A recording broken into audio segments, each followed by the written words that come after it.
Complete the following table by writing each power of I in the standard form.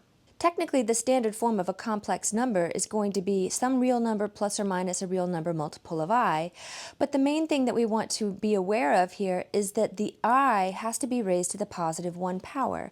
So anytime we see I raised to a power other than 1, we need to figure out what the substitution would be, either as a real number or containing I raised to the first power. And what we'll notice here is that there's a cyclical pattern that can be leveraged when we're trying to write higher powers of I in the standard form. So we begin in this top left corner stating the obvious, that I is equal to I. This is basically just a placeholder that anchors in the beginning of our table. We already know that I squared is equal to -1, and so now it's time to look at what I cubed is equal to.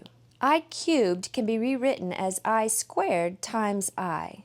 We already know that I squared is equal to -1, so we can replace I squared with -1 and then multiply that by I to get that I cubed is actually the same thing as -I. And so when we have I cubed, we can replace that with -I, and that would be considered in the standard form. Now let's look at I to the 4th power. I to the 4th power is the same thing as I squared times I squared. And again, I squared is equal to -1, so this is -1 times -1, which is +1. And so I raised to the 4th power written in standard form would just be +1. Again, we do not need to write +0I. We always want to use the simplest version possible for any number.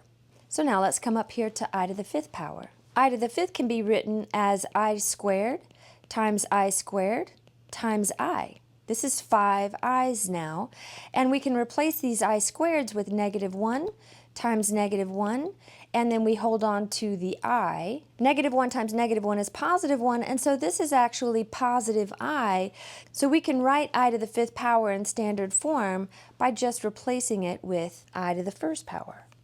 Let's keep going here, and then we'll identify the pattern that is emerging. So as we consider I to the 6th power, let's identify a process that's going to serve us well when our powers are much higher. We're going to look at how many I squareds we can group together when we initially had 6 i's. Well, I have 3 groups of I squareds.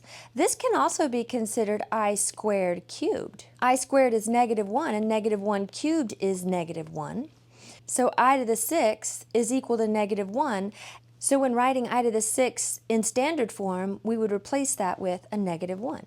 Now let's look at I to the 7th. So to write I to the 7th power in standard form, we want to determine how many pairs of i's can I create if I started off with 7. So I squared times I squared times I squared is 6 i's, but then we still have one more to make a total of 7. This is now then I squared cubed, but I still have one additional I left over. So to write I to the 7th, we'll replace I squared with -1. That's being cubed, and then again we're still multiplying by I to the 1st power.